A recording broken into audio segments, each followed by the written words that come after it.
Comic Book Savant, Binge at your leisure.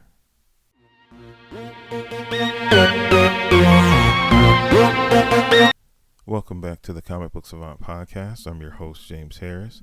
This episode, we're doing a Binge at your leisure television review for Transformers War of Cybertron Siege. This is a Netflix series. It's 3 parts, Siege being the first part,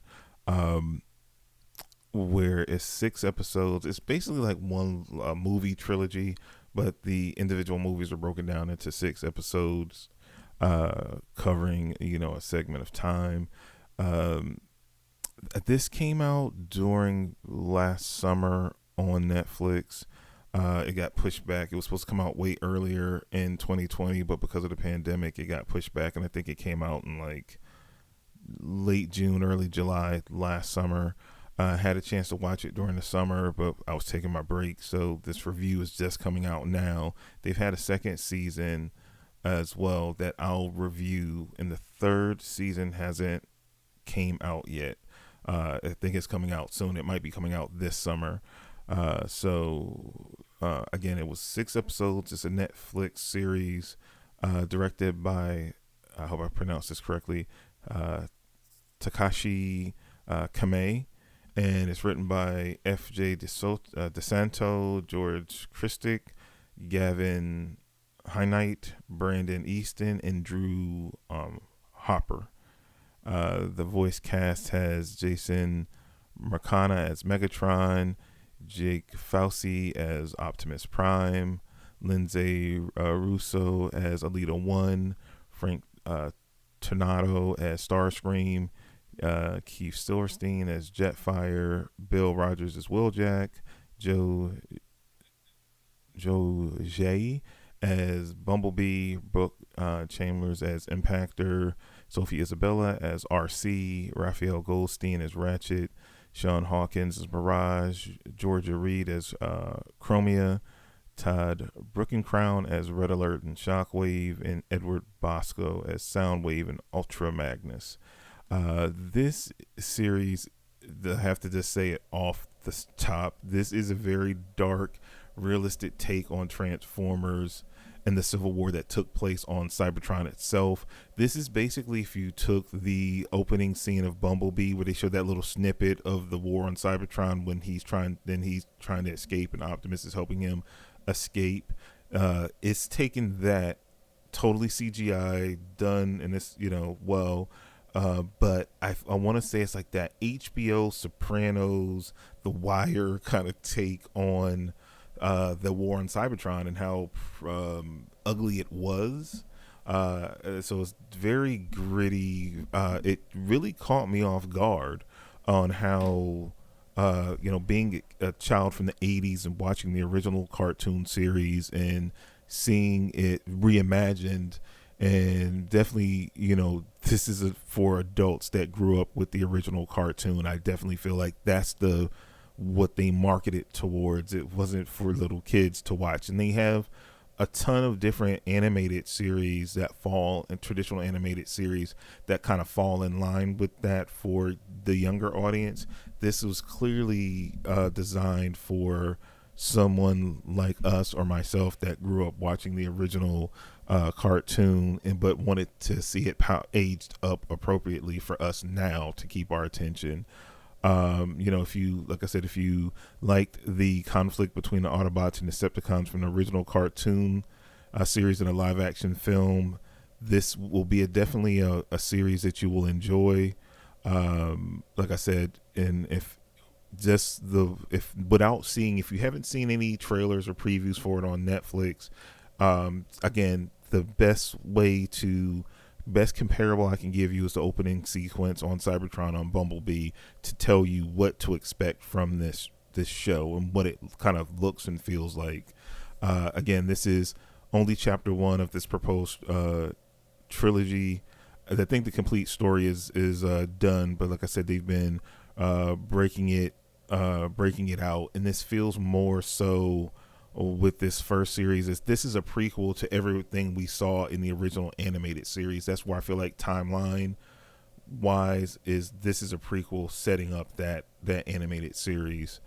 Um, it's some great complex storytelling throughout that's being done in the show. Not everything is cut and dry as it might seem as first, and there are definitely consequences to all the choices we make in life, and how we how justified they might seem at the time. And not everyone is a villain in a proper sense. Megatron in this you see basically to him he's just and right, and he's the hero in his own mind, and Optimus feels like he's the hero in his,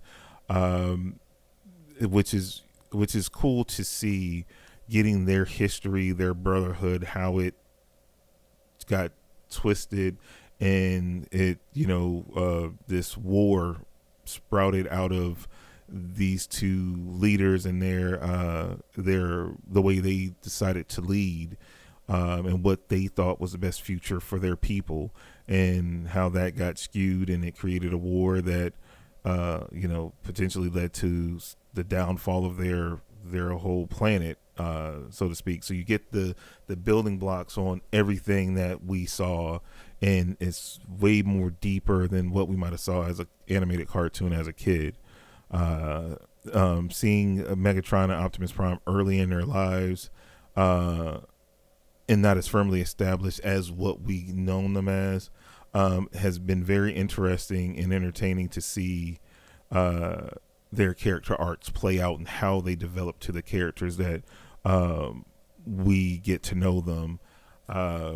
And Optimus Prime is not nearly as firmly established as we know him in the cool, calm, collective leader that makes all the right choices. He is learning and he's making mistakes, and we're seeing that play out.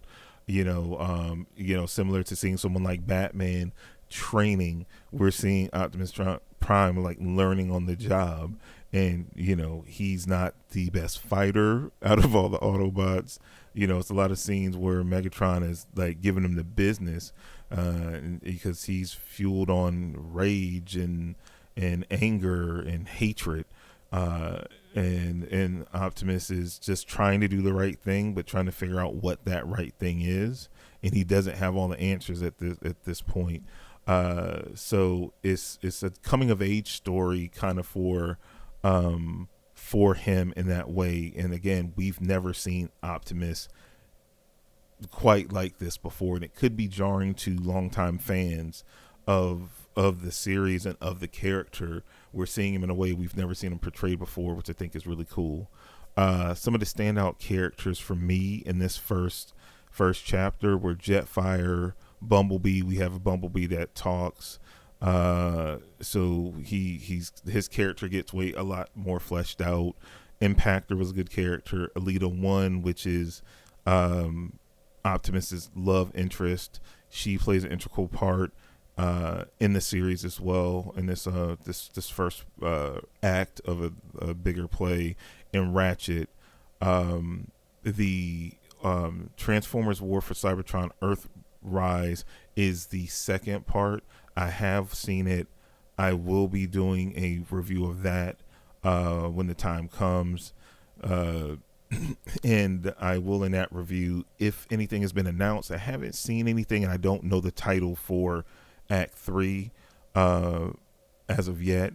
I'm assuming, because from the articles I read when this first came out, that the whole thing was already kind of like produced, and they were trying to figure out how to cut it down, because like I said, it was originally kind of, I think, intended to be like 3 feature-length films, and then they decided to chop it up and spread it out.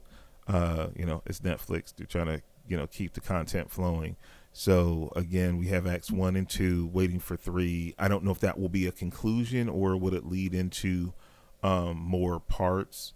At this point, I guess it remains to be seen and how well it does. I think this one was pretty well received by fans, and it got a lot of views from the what we got from the little information Netflix gives out on these kind of things. And I hope so, because I feel like it was well done.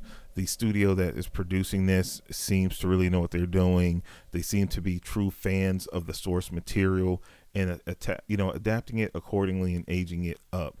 Again, it's enough, and it's a ton even on Netflix that I saw. I didn't know how much Transformers content that was like available, and how many like offshoot and very kid friendly series that they've had over the years.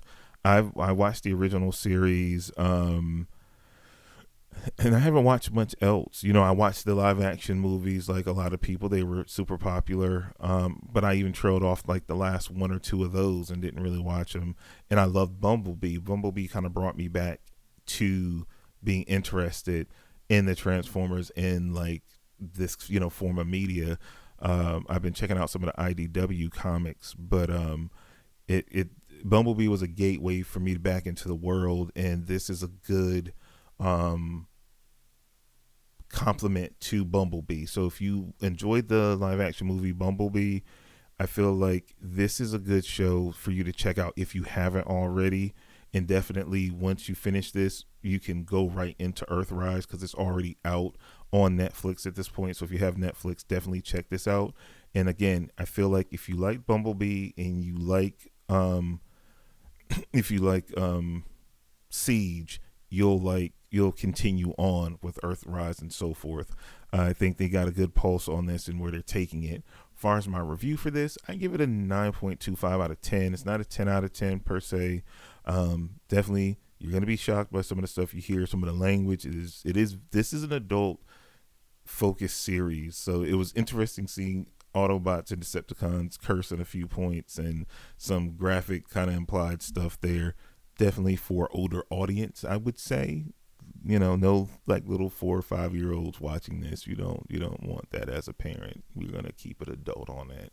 But that's all I really have to say about this series. Like I said, it's good. It's cool seeing them invigorate these childhood franchises. Netflix has done a good job. They've done stuff with like She-Ra. I think He-Man's coming by Kevin Smith. They've had Voltron as well, which was amazing. So I love seeing my childhood reinvigorated and done in such a good way, and by fans of the material. It's clear by these shows that they're being done by fans that really love the source material, but are bringing it up properly in the modern age to tell a modern retelling or fleshing out aspects that were never touched on in the original series to just give it more weight and gravitas.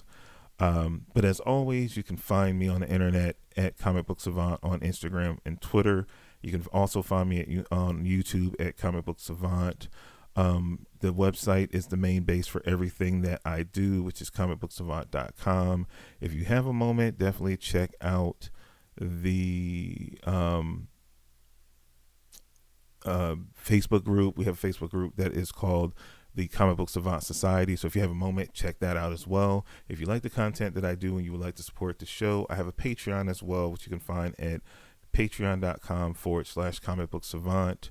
And if you enjoy the content as well and you have a moment, if you can go over to iTunes and leave a review, I would greatly appreciate it. It helps us get the podcast seen by more people, which helps grow the community even more. But as always, that's all I have for you guys for this episode. I hope everyone is out there staying safe and taking care of themselves and their family. Until next time, you guys stay safe, and I will talk to you soon. Bye.